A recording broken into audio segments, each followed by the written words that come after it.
Nous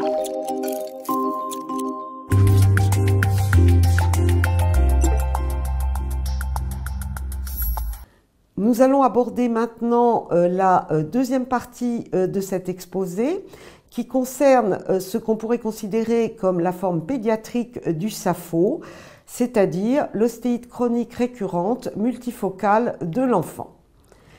Cette pathologie est également de description récente puisque la première publication a été faite par un auteur suisse, Guédon, en 1972. Il s'agit également d'une pathologie considérée comme assez rare, puisque son incidence est évaluée à 0,4 pour 100 000 enfants, mais vraisemblablement sous-estimée du fait des erreurs de diagnostic avec les pathologies osseuses infectieuses. Comme dans le SAPHO adulte, on retrouve une nette prédominance féminine, environ 3/4 des cas. Comme le SAPHO, il s'agit d'une maladie inflammatoire, mais là, d'importantes données ont été publiées, notamment par Paula Ferguson, qui a bien mis en évidence, notamment en utilisant un modèle murin animal de souris, qu'il y avait une anomalie de l'immunité innée, caractérisée par une hyperproduction de cytokines de type IL-1β et un défaut de sécrétion de cytokines anti-inflammatoires, notamment IL-10. Là encore, on retrouve un terrain génétique avec des cas familiaux décrits soit dans la fratrie, soit chez un parent et un enfant. Et surtout, il existe des maladies génétiques monogéniques comportant une atteinte osseuse strictement superposable à l'ostéite chronique récurrente multifocale. Il y a deux syndromes monogéniques de ce type. Le syndrome de Majeed, qui est le plus anciennement connu, qui est lié à une mutation perte de fonction de lipine 2 et qui comporte une ostéite chronique multifocale récurrente associée à une anémie 10 érythropoïétique et à une dermatose inflammatoire, le tout à début précoce, dans les premiers mois ou les premières années de vie. Le deuxième syndrome monogénique est le DIRA, de description plus récente, qui est une mutation également perte de fonction du gène IL1RN, codant pour l'antagonisme du récepteur de l'IL1 et qui associe dès les premiers mois de vie une dermatose très sévère à type de pustulose, une ostéite avec périostite et un syndrome inflammatoire majeur et qui réagit remarquablement bien à un traitement par Kineret permettant de restituer l'antagonisme du récepteur de l'IL1RA qui est déficient chez ces patients. Le diagnostic est là encore basé sur un faisceau d'arguments clinique, biologique, imagerie qui a une place extrêmement importante et histologie dont la place tend à se réduire depuis que cette pathologie est mieux connue, mieux décrite et mieux explorée. Les arguments cliniques du diagnostic sont la présence de douleurs osseuses inflammatoires, de topographie évocatrice, touchant principalement les métaphyses des os longs, à proximité du genou, c'est-à-dire métaphyse fémorale inférieure et tibiale supérieure, de la cheville, c'est-à-dire métaphyse tibiale inférieure, la mandibule, le rachis avec, dans 30% des cas, une atteinte vertébrale. La paroi thoracique antérieure et la clavicule sont moins souvent atteintes que dans le SAPHO de l'adulte. Le bassin, au niveau des ailes iliaques et surtout des berges iliaques, des sacro-iliaques, peut être fréquemment atteint. Les arthrites ne sont présentes que chez 30% des patientes et sont très rarement révélatrices. Elles surviennent en général à proximité des atteintes osseuses. Enfin, en ce qui concerne les signes extra-osseux, on a bien entendu les signes cutanés pustulose palmoplantaire, psoriasis, acné et syndrome de Sweet, mais présent dans environ 20% des cas seulement, alors que c'était près de 60 à 70% des cas dans la forme adulte du SAPHO. Des maladies inflammatoires du tube digestif, maladie de Crohn, peuvent également être associées dans 10 à 20% des cas. Et des signes généraux sont parfois présents, mais la fièvre semble extrêmement rare. Les arguments biologiques sont bien entendu la présence d'un syndrome inflammatoire modéré retrouvé dans 2/3 des cas. La numération normale est un argument extrêmement important car nous verrons qu'il faut exclure un certain nombre de diagnostics différentiels et notamment les pathologies pouvant entraîner des atteintes osseuses dont l'imagerie peut être voisine et notamment des hémopathies, lymphomes en particulier ou leucémie.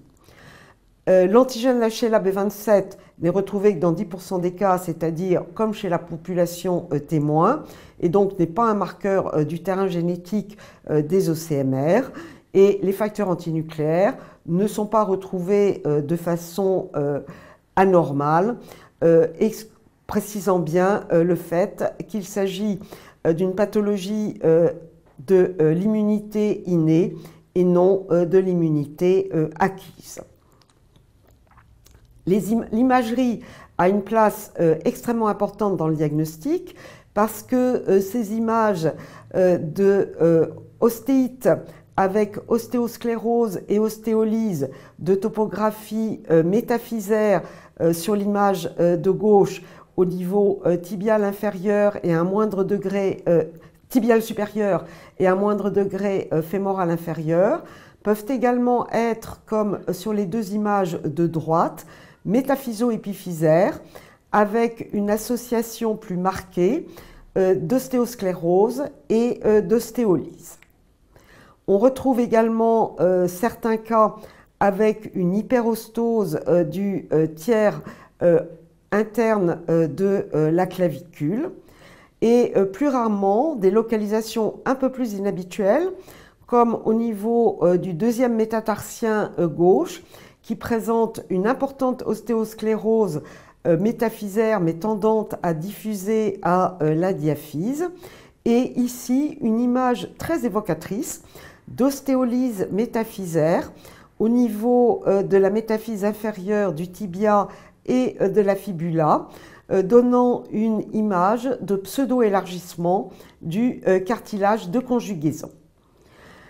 Les imageries corps entier sont bien entendu fondamentales pour pouvoir faire le bilan du nombre de localisations et surtout retrouver des localisations asymptomatiques lorsqu'il y a seulement une localisation cliniquement mise en évidence. Dans un premier temps, c'était la scintigraphie osseuse qui était utilisée puisqu'elle reflète l'hyperactivité ostéoclastique, mais elle a des limites. Chez l'enfant, il y a des zones physiologiquement hyperfixantes au niveau de tous les cartilages de conjugaison, c'est-à-dire des métaphyses, ce qui va rendre le diagnostic beaucoup plus difficile à ce niveau. Des localisations qui sont mal explorées par la scintigraphie osseuse du fait des superpositions comme le pelvis, et puis le caractère relativement agressif chez l'enfant de la scintigraphie osseuse qui utilise des radiotraceurs. Vous voyez ici à droite une atteinte au niveau de la métaphyse tibiale inférieure à droite et au niveau de la métaphyse fémorale supérieure gauche chez cette jeune fille qui n'avait cliniquement qu'une atteinte de la cheville droite avec un aspect très inflammatoire, tuméfié, très douloureux, une impotence fonctionnelle totale. La mise en évidence de cette deuxième atteinte au niveau de la métaphyse fémorale supérieure gauche a permis le diagnostic et éviter la biopsie osseuse. Ici, chez un autre patient, une atteinte plus diffuse au niveau de la mandibule droite, au niveau de plusieurs vertèbres et au niveau de la métaphyse tibiale supérieure droite. À l'heure actuelle, la scintigraphie osseuse a été quasiment abandonnée pour l'IRM, qui est facile à réaliser chez l'enfant, qui peut être faite à de multiples reprises sans aucune agressivité. En outre, l'IRM a l'avantage d'objectiver des lésions beaucoup plus précocement, puisqu'elle objective l'édème osseux, alors que la scintigraphie osseuse ne peut objectiver que l'hyperremodelage osseux, qui est secondaire à l'édème. L'IRM précise la topographie métaphysaire ou métaphyso-épiphysaire. Initialement, on réalisait des IRM centrés, ici au niveau du genou, objectivant sur les images de gauche l'atteinte que je vous avais montrée initialement sur la radiographie d'un important édème osseux métaphysaire fémoral inférieur et tibial supérieur. Et à droite, l'image d'atteinte métaphyso-épiphysaire avec cette très importante hypersignale STIR avec l'aspect géodique central. Actuellement, les IRM corps entier sont utilisés couramment pour faire le bilan initial du nombre de lésions inflammatoires, préciser leur topographie métaphysaire ou épiphysaire parce qu'il semblerait que l'atteinte épiphysaire soit de moins bon pronostic. Elle peut également montrer une atteinte inflammatoire adjacente des parties molles et elle peut être reproduite sans aucune irradiation régulièrement pour suivre l'évolution de la maladie. Vous voyez ici chez cet enfant une atteinte à droite métaphyso-épiphysaire du fémur gauche à son extrémité supérieure, d'une vertèbre lombaire haute, vraisemblablement L2, des métaphyses tibiales supérieures de façon bilatérale et d'une métaphyse avec une atteinte métaphyso-épiphysaire fibulaire supérieure et au milieu une image de tassement vertébral. L'indication de la biopsie est extrêmement restreinte à l'heure actuelle et elle ne va être réalisée qu'en cas de lésion unifocale d'aspect non caractéristique ou devant des localisations diaphysaires atypiques car touchant plus de la moitié de la diaphyse. Et on a alors un important diagnostic différentiel avec les atteintes osseuses, des hémopathies, leucémie et lymphome. Au plan histologique, on a, comme précédemment dans le cadre du SAPHO, une atteinte initiale qui est une ostéite aiguë avec des infiltrats de polynucléaires neutrophiles et à un stade tardif, une fibrose et une sclérose osseuse et un infiltrat lymphoplasmocytaire. Des critères de diagnostic ont été proposés par Annette Johnson en 2007 avec d'une part des critères majeurs que sont la présence de lésions radiographiques, lytiques ou sclérosantes, la présence de lésions multifocales, d'une dermatose, pustulose palmoplantaire ou psoriasis, ou d'une ostéite inflammatoire non spécifique à l'histologie, et des critères mineurs, numération formule sanguine normale, bon état général, syndrome inflammatoire modéré, présence d'une hyperostose sur les radiographies, évolution de plus de 6 mois, présence chez les apparentés d'une pathologie auto-immune ou auto-inflammatoire. Le critère peut être posé quand 2 critères majeurs sont présents, ou un critère majeur et 3 critères mineurs. Secondairement, en 2009, elle a perfectionné ce système de critères en élaborant un score clinique d'OCMR avec une pondération de la numération, de la présence de lésions symétriques, de la présence de lésions avec sclérose marginale, absence de fièvre, lésions claviculaires, vertébrales ou sternales, plus de 2 lésions radiographiques, syndrome inflammatoire biologique, avec un score total qui est de 63, Les différents cut-off qui avaient été utilisés étaient de 29 avec une sensibilité de 97%, mais une spécificité de seulement 80%, et 39 avec une spécificité excellente de 97% et une sensibilité de 68%. En définitive, ce qui a été proposé, c'est de considérer que le diagnostic d'OCMR était certain lorsque le score était supérieur à 39, possible entre 29 et 39, et très improbable en dessous de 28. Quelques données sur la cohorte française de près de 180 patients publiées en 2015. On retrouve une majorité féminine, pratiquement 2 tiers pour 1 tiers, un âge de début de l'ordre de 10 ans et un très important délai diagnostique qui était dans cette série de près de 18 mois. Au début de la pathologie, les patients présentaient en moyenne un peu moins de 3 localisations cliniques et dans 30% des cas, il s'agissait d'une forme unifocale. Les manifestations cliniques étaient rarement des arthrites. Chez un patient sur 5, on observait un décalage thermique et 50% des patients avaient des douleurs inflammatoires osseuses avec un aspect inflammatoire osseux, tuméfaction, rougeur dans un peu moins de la moitié des cas.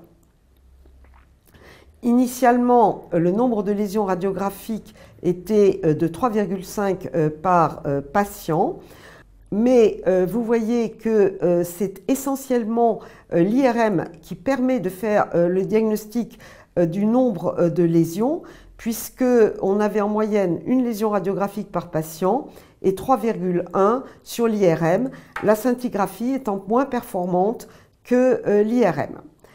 2 tiers des patients avaient un syndrome inflammatoire.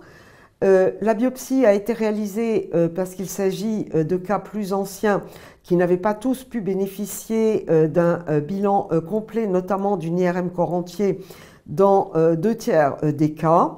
Rarement des cultures positives.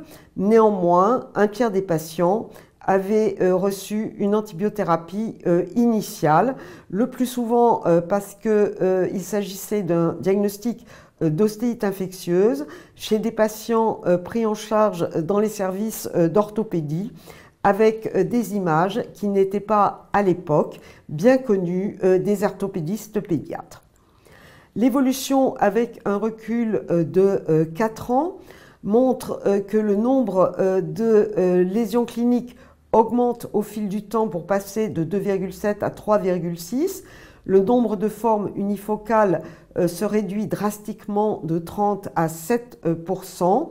Les présences d'une atteinte extra-rhumatologique restent relativement stables chez moins de 20% des patients.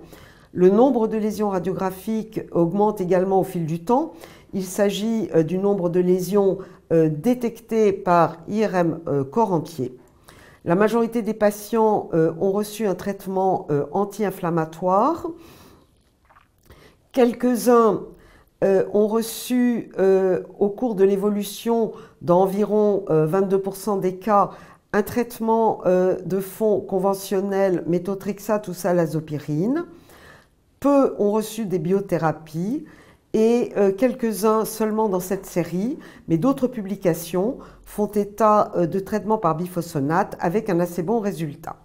Le pronostic d'ensemble est satisfaisant puisque seulement 1/4 des patients vont avoir des séquelles le plus souvent minimes avec des asymétries de longueur de membres inférieurs ou des hypertrophies osseuses persistantes et qu'un peu moins de la moitié des cas vont être en rémission après 4 ans.